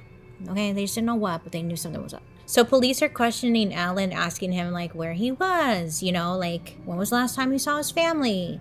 And initially Alan had told the investigators that he hadn't been home like for days by this point. But again, they knew something was up. So the next day, investigators, they used a search warrant to get all of Alan's toll records from the recent months. Ooh, pretty smart. The toll records, they showed that Alan had used the turnpike to travel from his college town of Norman to his hometown of Duncan twice on the day of the murders. Police in Norman also found 4 more stolen checks under Alan's dorm bed, along with like a notebook with handwritten notes that was mainly like him practicing signatures, I guess. So that evening, while still in police custody, Alan would eventually crack, and he confessed to killing his family. They were pushing him. There's like a little clip you could watch on YouTube. It's only like 30 seconds, but they're like pushing him, and you could see he's just like, okay, I did it. Like, he couldn't take it anymore, From the description of the officers, there was like no emotion when he was retelling what he had done. So Alan was arrested, and then investigators announced to the public that he had been charged with concealing stolen property in relation to the stolen credit card. But then, like, not long after, they had announced that Alan was the sole suspect in the murders of his family. So prosecutors alleged that Alan staged the crime scene to make it look like the killing was the act of a robber, And then 3 days after his arrest, the district attorney told the media, quote, "I think the only remorse he has shown is that he got caught. It's remorse because he knows his life is basically over. He's either going to be incarcerated for the rest of his life or he'll be on death row." End quote. So the district attorney also told the media about the previous incident at Alan's home where he had assaulted his mother, Joy, remember, over money. He was referring to that incident where he tried to choke his mom. And the district attorney called Alan, who, mind you, I forgot to mention, he was 19 at this time. Sorry about that. But he referred to Alan as an evil kid, which I was like, yeah, I'm sure we can all agree. We can all agree on that. Yeah. So the district attorney general said that Alan killed his parents to inherit the family's estate, and he killed his sister so he would be like the sole heir. Alan had also confessed to owing $3,000 to a loan shark in Norman, and he felt that the murders would generate an inheritance to pay off his debt. Over $3,000. Wow. So Duncan police detective, his name was John Byers, he reported that Allen admitted to killing his family because he had been cut off financially due to an abundance of spending in the recent times. At first, Allen was going to plead not guilty, which is like, really, dude? But it didn't last long. He ended up changing it to guilty to 3 counts of first-degree murder after the prosecutors dropped their request for the death penalty. So the deal was made at the request of the surviving Harubi family members. They didn't want to go to trial. They did not want this to go to trial. They didn't want to sit through the trial or anything, and they had said that they had been through enough. So without a trial, there would be no death penalty. Which personally, I think that's better, right? Like, why give him the death penalty and give him an easy way out? Let him sit in there and just, have just for the rest of his life like that. I think is worse than the death penalty. In June 2015, Allen and a journalist from the local paper called the Oklahoman, they were in contact with one another. And the journalist asked Allen, like, why? And he also asked Allen if the tears that he was shedding in the courtroom, like, was that real? Why were you crying? Was it all for a show or something like that? Just anything and everything. Surprisingly, Allen wrote back saying, quote, "I 100% welcome the death penalty. What occurred is so horrible, it is deserved. It is so unspeakable. This has been the hardest thing I have ever done." Which, side note, I was like, this is the hardest thing you've ever done? You killed your own family. Like, what? Like, that part, I was like, I got hung up on that sentence for a little too long. This is the hardest thing you've ever done? He went on to say that the tears have all been real. I lost my entire family at once. How could they not be real? Then he went on to say, not taking a shot at you. It's just hard to hear that somehow I'm faking all this. Then he added, this didn't happen because of shopping. My shopping wasn't something I or my parents could not pay. They just thought my spending was out of control, and it was. End quote. Okay, like then what was it, Allen? Okay, I don't know. Anyways, Allen's letter also said that he didn't feel like himself that day and that he's still trying to work out why he took this inconceivable action. Not once did he ever say, like, sorry, I'm sorry I did this. Sorry. He never said sorry. Not once. During sentencing in 2016, family members had showed up to give some statements. His grandpa was there and, like, looked right at Allen and said, like, my only comment to the boy is, may God have mercy on your soul, period. Then John Harubi's sister, her name was Allison, she wasn't present in the courtroom, but she had requested that during sentencing, her letter be read out loud. This is what it said. I have known the killer since he was born and spent many holidays and vacation time as family over the years. The killer was part of our family, but no more. He has destroyed that family by the evil and insidious acts. If there were ever a definition of evil, it would be the killer who took our family. I want him never to hurt another soul or to ever see him again. End quote. It seems like there's not enough words to, like, tell someone, like, fuck you, Like, God, I'd want to punch him in the face so bad. There's no word. Yeah, you get it. Like, what do you even say? Allen, he was like able to speak, but he was barely audible during his statement. He was just shaking and crying as he told his family members that were there how he killed his parents and sister. But again, like, not once did he ever give any type of apology. Not once. Fucked up. So the district attorney said that he firmly believed Allen was deserving of a death sentence, but that he would honor the family's position and, like, not wanting to sit through a trial. And then he also asked the public, like, to respect the family's decision. So under the plea agreement, Allen was sentenced to 3 consecutive life terms in prison without the possibility of parole. He, in turn, agreed not to appeal, not to contact his relatives, not to profit from his crimes, like through book or movie deals, and to not communicate with the media. The DA said that he's gone to prison and no one is going to hear from him again. After this, Allen was transferred to the Oklahoma Department of Corrections in McAllister, where he is currently serving his life sentence and will be there probably forever. He's like nothing more than a butt buddy, really. And that's going to be the rest of his life. All for what, huh? Stupid. So I was reading, like, where is he now? And right now they're There's still some ongoing stuff because he did become the sole beneficiary for his father's estate. Yeah, so that includes like his trust, money, all that bullshit. So they're trying to like figure this out and how to terminate this so he doesn't get the money. But like there's, you know, it's a whole legal mess, really. So hopefully he doesn't get it. But like by his 35th birthday or something, if nothing like changes, then he would get the whole estate. Just a mess. And that, my friends, is the case of Alan Harubi. He killed his whole family for what? For what? Oh, it's so awful. Luckily, he's going to be locked up forever, but like, you know, that doesn't bring anyone back. Oh, so sad. The fact that he just killed his sister. Oh, it's just such a sad story. I went deep, dude, because you can find his Twitter and like all of his tweets and stuff. Everything else has been deleted and removed, but if you have like extra time and got nothing else to do, find his Twitter. He's a little shit. Let me know what you guys think down below. I don't know what are you gonna say? What are you gonna tell me? I don't know. Like I'm sure the parents thought they were doing everything that they could, you know. Yeah, let me know what you think down below. My makeup came out cute. That's, I don't know, something to end on there. I was like, no, I shouldn't do blue. I was a little worried because I haven't done blue in a while, but no regrets. No regrets. I like it. Yeah. All right, let me know who you want me to talk about next time. Make good choices. Don't be a little shit out there, okay? Fucking, come on, okay? Okay. Have a good day. Make good choices. And I'll be seeing you guys later. Goodbye. Wow. You see what I mean? In my personal opinion, Alan was just a spoiled brat. And he had maybe he has remorse for what he did now. But at the time, it didn't seem that way. I couldn't get over the fact that he was like, I'm a model. And I was like, are you? Are you though? Listen, now he's gonna sit his little model butt in prison. So for what? You know, those stories are so frustrating. It's like, for what? For what?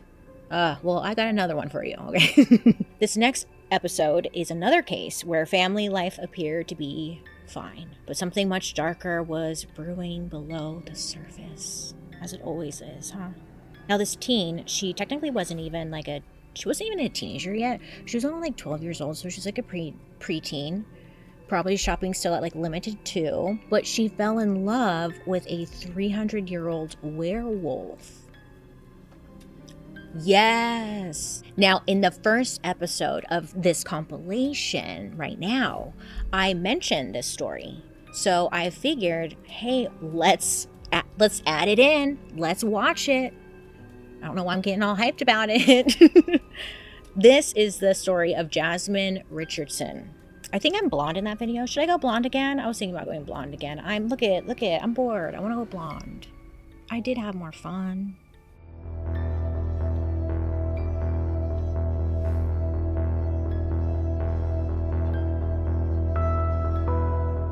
So today I wanted to have a little chat about the Richardson family, and this story is based out of Medicine Hat, Canada. If you watched last week's episode, I got really hung up on the city names, Elephant Butte and Truth or Consequences, New Mexico. And I was just like, dude, these names, okay? And then a lot of you guys explained to me where these names came from. Very interesting, thank you for that. And then this week, Medicine Hat, I was stuck on it. These city names, man, they're just getting to me. So Medicine Hat, Canada. Let me tell you about it. It's like a little suburb area. A lot of middle-class family lives there. Quiet. So the Richardson family was made up of Mark was the father, Deborah was the mother, and then there were 2 children, Jasmine and Jacob. Jasmine was 12 years old when the story takes place, and Jacob was 8 years old. Jasmine was attending, I think it was an all-girls Catholic school. She was known to be a good kid. What can you say about a 12-year-old, you know? They're always good until they hit their teenage years. Am I right? But Jasmine was nice. She was a good kid, did well in school. And Jacob, the 8-year-old, like family friends would say that he was a class clown. He was goofy, just like a typical 8-year-old, you know? The Richardson family, they were pretty tight-knit, and they were just a very close, loving family. So Jasmine was 12, right? And she was approaching her teenage years. And her parents noticed that she started to change. age, as most do when they hit their teenage years or pre-teen years. So when they started to notice just a change in Jasmine's attitude, they didn't really think much of it. With Jasmine, okay, so she had some friends at her Catholic school, right? And she was like a rule follower, and she just, I don't want to call her a goody two-shoes because like I feel like that's not the right word. She just followed the rules and was a good kid, right? She liked to wear pink or like color and like quote unquote girly things. When she was 12, her parents started to notice a change in her attitude, but then they also noticed a change in her appearance. And it kind of started a little slow, right? So at first it was just like Jasmine really liked wearing color and pink, and now all of a sudden she seemed to be more interested in darker makeup, the first red flag. Then she started to just mainly want to wear darker clothes, all black. And then Jasmine was more interested in punk rock, the devil's music. So Jasmine and her friends at school, they started to like go their own ways a little bit. They noticed that Jasmine, her interests were changing and she was becoming a little bit of a rebel. Jasmine was showing up to school in all black clothing, fishnets, choker. We got chains, the dark gothic makeup, and jewelry that wasn't allowed at the school. So she started to draw like fake tattoos on her hands and stuff with like a Sharpie marker, but it was like devil stuff. And she's at a Catholic school. So she would get pulled into the office. She would get in trouble. And school officials kind of found themselves really on Jasmine's behind because she wasn't obeying dress code. She was writing stuff all over her body that was like satanic. And Jasmine just started to get in trouble more and more. And it wasn't even because of her schoolwork. She was still doing well in school. It was just that she wasn't following the dress code and she started to have a little sass. The school teachers at the Catholic school, they thought, it was odd because they knew Jasmine as the goody girl, and now she was challenging teachers, giving pushback, snarky remarks. She was just being sassy. So one evening, Jasmine attended a punk rock show. I don't know which one. I tried to find it. I'm a curious cat. I've said this before. Meow. I just wanted to know. Couldn't find it. I don't know if she went with friends or anything, but the only information I could find was that she attended a punk rock show. So while she was there, she met this guy, and she sees him at the show. She's like, oh my god, he is so fine. And his name is Jeremy. So Jeremy like showed some interest in Jasmine. He was talking to her, he was making her feel cute, making her feel special. And guess how old Jeremy was? 23. He was 23 at this time, talking to a 12-year-old. I don't know about you, but I think that's a problem. Jeremy, a little bit about him, he was unemployed. He was a high school dropout. He lived in a not so great neighborhood. What Jasmine really found like appealing about him was, well, first of all, this older man is just like showing interest in her, but also he was just full-blown goth kid. He wore, all black. He had eyeliner. It was all smudged and just like, and she just thought, ooh, bad boy. Which, side note, I feel like this needs to be talked about just in general, because I don't know if any of you guys can relate to this, but when I was in high school, I remember high school student, like my fellow classmates, they would be talking about how they were dating like an 18-year-old. I remember one girl was dating a 20-year-old, and at the time, a lot of us were like, oh my god, she's so cool. She's dating like an older man. Wow, oh my gosh. And now looking back, I'm like, huh? If you are in high school, you do not need to be dating older men. And if older men are dating young high schoolers, like that's gross. And I never really thought about that until recently, and I was like, wait a minute. It's not cool to date an older guy. Well, I'm dating an older guy, but like when you're a kid, it's not cool. So just don't. Okay, that's my one piece of advice. Just don't do it. Anyways, I'm getting off track. Okay, so at this show, Jasmine gives Jeremy, her new friend, her phone number, and the two start hanging out secretly. Jasmine would tell her parents that she was like going to her friend's house or something to study. She was going out. She was sneaking out to go see this Jeremy guy. But when they couldn't hang out, they would stay in touch by messaging each other like on chat website. They also had MySpace, other social media sites. This was 2006. My apologies. Back to Jeremy, the guy she met. He would wear a vial of blood around his neck. Like it was a necklace, right? And it had a little vial, and he said that there was blood in there. And he would brag all the time to Jasmine that he loved the taste of blood and he needed it to survive. And she's like, why is that? Why do you need to survive? Oh my god, are you a vampire? No, he's not a vampire, but guess what he is? So Jeremy tells Jasmine, this part made me laugh cry, and I'm sorry for laugh crying, but it was hilarious to me. So Jeremy tells Jasmine that he's a 300-year-old werewolf. And when Jasmine heard this, she was like, wow, 300-year-old werewolf who drinks blood? Sign me up. I feel bad for this Jeremy guy because he's 23 and he just kind of seems very lost in the world. But again, Jasmine is 12 years old. When you are a teenager or have that adolescent brain, that is the dumbest brain you will ever have in your whole life. You have no common sense. Jasmine and Jeremy, they were sexually active as well. So she kind of started to just act different too. A couple months after meeting Jeremy, that's when Jasmine becomes full-blown gothic. She was in it deep now. She was committed. A lot of Jasmine's older friends would say that they became afraid of her. They were scared of her. Dressing scary, she would draw like little crosses and stuff on her forehead. They said that she was just, quote, weird. That's what they said. I'm not saying weird. Jasmine said that she liked the idea of scaring people because it made her feel powerful and like in charge. And Jeremy just became the center of her world. She was infatuated. So Jasmine, she would spend a lot of her time on like MySpace. She was on this website called vampirefreaks.com, but it's pretty similar to MySpace, social media platform where you have friends, you can talk to people, you can leave comments, pictures, all that jazz, but I guess mainly targeted towards the vampires of the world, I think. Doesn't matter. On Jasmine's MySpace profile, her heroes used to be her mom and her dad and like God, and now she had changed her hero section to Marilyn Manson and Jeffrey Dahmer. Another red flag for the parents, like, ooh, on vampirefreaks.com, on her like about me or where you describe yourself, she described herself as bisexual, a Wiccan, and it's like this big fat long list of stuff, but like let's pick and choose. Wiccan, awkward, loud, a deep thinker, and insane. She listed her interests as unnatural hair colors, dark poetry, blood, and kinky shit. Jeremy was so like heavily on that website. That was like his main go-to website, and that's where they would communicate most of the time. So Jeremy's profile, his about me section, also very long. He said that he liked skateboarding, mosh pits, loud music, tattoos, kinky fetishes. Chris Angel. Who likes Chris Angel? That would be my red flag. Not the point, Bailey. So Jasmine kept the relationship hidden. You can't let your family know that you're dating a 23-year-old werewolf. And then finally, Jasmine's parents, they like go look at her social media and they see like that she loves somebody and they kind of connect the dots. They find out that she sneaking out or just like not coming home. That just pissed them off. Her parents they finally had to do something. She was being disrespectful. She was acting more rebellious. Jasmine wasn't respecting their household, their rules. They told Jasmine, you have to stop seeing this guy. Like, you can't be seeing him. He's way older than you. They told her that she's no longer allowed to see Jeremy, not allowed to leave the house unless she's going to school. No ifs, ands, or buts. And of course, this just caused Jasmine to lose it completely. And she just acted out even more. She rebelled even more.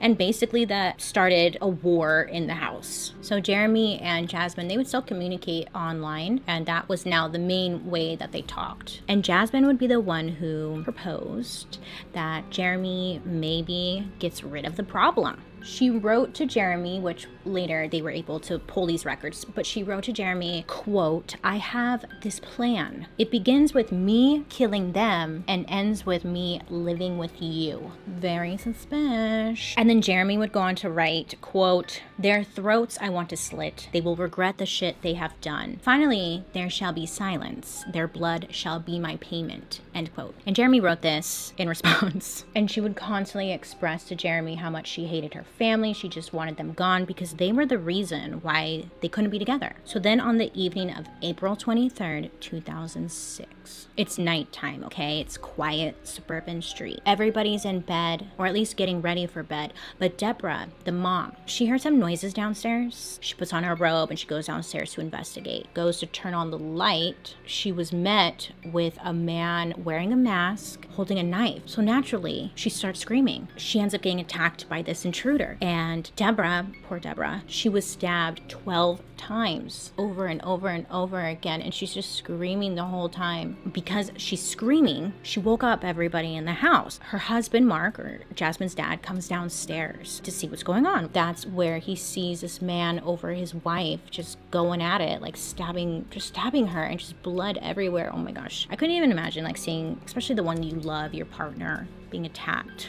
So Mark reacts and he grabs a tool that was close by. I think it was a screwdriver or something. He like grabs it and he's trying to like fight this guy that's on top of his wife. And he's trying anything he can. He's punching him. He's trying to stab him. And he's sadly though, he doesn't win the fight. He ended up being stabbed a total of 24 times, which resulted in Mark's death. Jasmine was like upstairs in her room or something pretending to sleep. So upstairs next to Jasmine's room is her younger brother's room. So the little boy, he's 8 and he woke up because of all the ruckus. He's scared, so he's like hiding in his room on his bed. And so then Jasmine comes running into the room. So then she's putting her hands over her brother's ears and just like protecting him from the loud screaming that's happening. And it's so stupid because then Jasmine's boyfriend comes upstairs after he just killed the both parents, right? He comes upstairs. Instead of Jasmine just saying like, hey, maybe, you know, we don't kill my brother. Let's not do it. He's a little kid. He's only 8. No, Jasmine instead is the one who decided Jacob, her 8-year-old brother, he had to go. Just completely heartless. So her reasoning for having to get rid of her younger brother was because both of his parents were dead now. So what was the point? He wouldn't have anybody. And she was ready to start her new life with Jeremy. So this poor 8-year-old little boy, Jasmine, is the one who ends up stabbing her brother 5 times. And then on top of that, just to make sure that he is indeed dead, she slits his throat. Like, what the hell? How do you do that? I was reading this and I was just like, dude, I hate them. I hate them. Okay, so that same evening when the murders took place, a 6-year-old little boy, he was a neighbor. He came over to the Richardson's house because he wanted to ask Jacob if he wanted to come outside and play with him. So he's knocking on the door. Hello? He's waiting. So he kind of like peeks through the window by the front door. When this little boy peeks through the window, he sees some shit. So this poor little boy, traumatized forever, he sees just blood everywhere and then body on the floor. So he went running home just screaming, and he tells his parents. I think they go over to the house to look, and then the police are called. So the police come over to the home. When they walk into the house, the police see just a nightmare. I guess that there was just blood everywhere. Okay, just everywhere. What a hard job, huh? You kind of forget. They gotta see some really fucked up shit. Bailey, stop cussing. The investigators in the house searching everything. So they had no idea what happened, right? They're thinking, what is this? Like domestic abuse, a burglary gone wrong. So when they go into Jacob's room and they see like his throat is cut, investigators are like, okay, this is somebody who had to know the family. Like, this is personal. So one of the officers inside of the home, he notices a family portrait that was like hanging on the wall. And he sees, okay, we have the mom, the dad, the brother, and then the daughter. Police think that the 12-year-old daughter had been kidnapped by the killer. So they put out an Amber Alert, hoping that somebody will find the missing daughter. Just hours after the murders, police go down to the school of Jasmine to search her school locker. And they're hoping to find any types of clues, looking for signs, anything. So they're going through Jasmine's locker. Right away, they find a drawing that gives everybody the creeps. But it's like stick drawings, very creative. But it's like a drawing of a house with stick figures inside the home, and then the home's on fire, and it looks like the stick figures were on fire as well. Then there are like 2 stick figures running away from the home that's on fire next to a car, and above it says mwahahaha, like they had gotten away from the fire or maybe set the fire. Just looking at all sorts of stick figure evil. So once they found that drawing, investigators looked at the missing girl Jasmine from a missing person to now a murder suspect. I mean, this drawing was super suspicious. They're like, why is this girl drawing this evil thing? What looks to be 2 stick figures that represent her and somebody else setting this house on fire, which resembles or looks like or could be her family home. You know, they got to put the pieces together. Police investigators go looking for Jasmine, and it doesn't even take them that long to find her. Now, I couldn't exactly find how they found her, like how did somebody tip them off or what happened, but they ended up finding both Jasmine and Jeremy within the first 24 hours. And they were about 100 miles away in the town called Leader, and they were placed under arrest. Now, when they were being arrested, police, they said they didn't display any grief or sadness. They didn't seem concerned at all. And Jeremy, he bragged about his eye because he had like a black eye. Jeremy said that Mark, Jasmine's father, the father had punched him in the face, and he was kind of like laughing about it. So first with Jasmine and her trial began in June of the following year. So at her trial, Jasmine was asked why she murdered her parents and her little brother. And Jasmine said, quote, "I loved Jeremy so much. I thought it was going to bring us closer together," end quote. So then evidence was brought in, and this evidence was a stack of jailhouse letters exchanged between Jasmine and Jeremy after their arrest. So when they were in prison, they were writing one another. There were tons of letters. And in one of those letters, Jasmine joked that they were legends and immortal. Neither Jasmine or Jeremy mentioned any guilt or remorse for what they did. It was more of them just planning their future together as if they were going to get out of prison tomorrow. I keep having to remind myself over and over again like that she's only 12 at this time. So she just has no idea, like she killed her family and she's in prison. And in another letter from Jasmine, they brought forward as evidence, it said, quote, "Never has a person affected me so much. Always will there be something missing without you with me. My lawyer tells me we're legends. Closer to immortality, it would seem." So then they bring in another letter from Jeremy, and it says, quote, "I love you more than life itself. I've added you to my visitors list, so once you're released, please visit often. Never forget how much I care or that I love you. Without you, this life isn't worth living. You said you want to get engaged, question mark? Then here's a question. Will you marry me? If so, then it's a verbal agreement." So pretty much he was asking her to marry him. Sounds great. Okay. And then in her response letter, she said, "Yes," this is quotes, yes, I will. I would love to." And then she said, "The world really is against us." Roar, end quote. Roar? Roar? Side note, because I remember the MySpace kids using that word. Roar? Roar. I never understood it. It was always the scene kids. Roar. I'm gonna Google it. Hold on. Roar. That means I love you in dinosaur.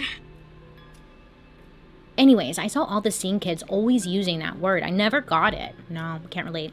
Anyways, she said that to him in a letter, so whatever. So again, in these letters, they never mentioned any guilt or remorse over the crimes, instead focusing on their relationship and how being in prison seemed to be a temporary setback. Jasmine took the stand in her own defense on July 3rd, 2007. During her testimony, she told the court that she had a hypothetical conversation about killing her family and possibly making the deaths look like a murder-suicide or an accident, but never intended on actually going through with it. And then when questioned about the letters to Jeremy, she said she was referring to her 5 minutes of fame, that people are gonna remember them forever. I mean, they seem to like the idea of that. Jasmine said she was home when the murders took place, that she was upstairs in her brother's room trying to cover his ears so he wouldn't hear their parents screaming. She then said that Jeremy came upstairs into the brother's room and yelled at her to kill her brother, and that she had to do it because he just killed her parents for them, so she needed to participate. Jasmine would go on to say that she stabbed him,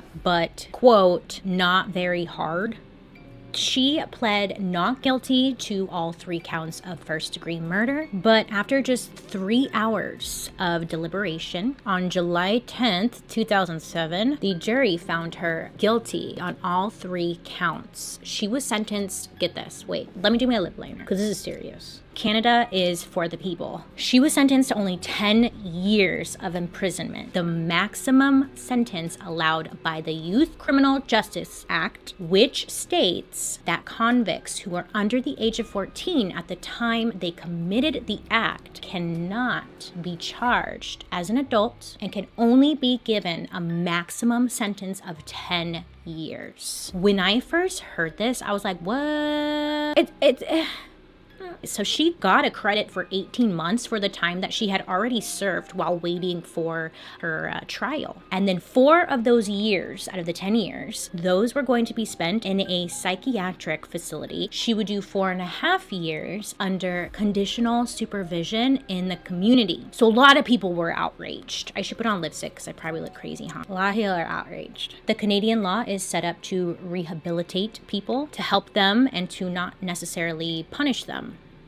I mean, obviously, if you don't know this, I don't live there. So I'm sure there are a lot of arguments about this and how it all works. But based from like me and somebody on the outside looking in, kind of sounds nice.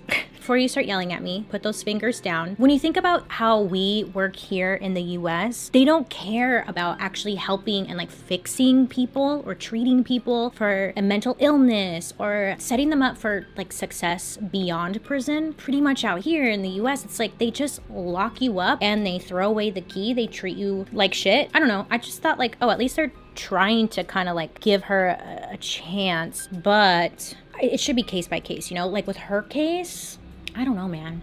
Moving on. So Jeremy, the boyfriend who killed the mom and dad, his trial was in December of 2008. He was just straight up found guilty of 3 counts of first-degree murder and sentenced to 3 concurrent life sentences in prison. He will be up for parole after serving 25 years. I was about to say, well, it's kind of not fair that she only got 10 years, but I don't know. I'm kind of torn on this one. Like, they both did a very, very awful thing. Anyways, so in 2012, Jeremy, he changed his name to Jackson May, and he tried to appeal his case, but he failed, which is so strange to me. Like, I didn't even know you could change your name in prison. I'm just learning all sorts of new things. Oh, guess what though? So in 2015, Jasmine, she completed her sentence and was fully released at the age of 23. She's been keeping a very low profile since her release. If she can go 5 years without any legal altercations, her juvenile record will be expunged, aka erased, like it never existed. So Jasmine, she got the crown of Canada's youngest convicted murderer at age 12. Congratulations, Jasmine.